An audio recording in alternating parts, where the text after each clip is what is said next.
লোকটা শুধু করতো বড়াই, দেখে নিতাম লাগলে লড়াই। ওই ঢিপিতে মারতো ঘুষি, চোখ পাকিয়ে জোরসে ঠুসি। বাহু ঠুকে ফুলিয়ে ছাতি, বলতো আসুক বাঘ কি হাতি। আমি কি আর কারেও ডরাই, ভাঙতে পারি লোহার কড়াই।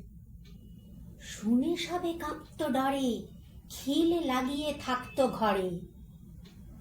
একদিন এক ভোরের বেলায় বেবাক লোকের ঘুম ভেঙে যায়। ঘর ছেড়ে সব বাইরে এসে বাড়িয়ে গলা দেখল শেষে ঢিবির পাশে বাঁধের গোড়ায় লোকটা কেবল গড়িয়ে বেড়ায়।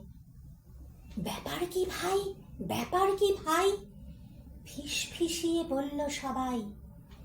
লোকটা তখন চেঁচিয়ে জানায়, উই ধরেছে নাকের ডগায়।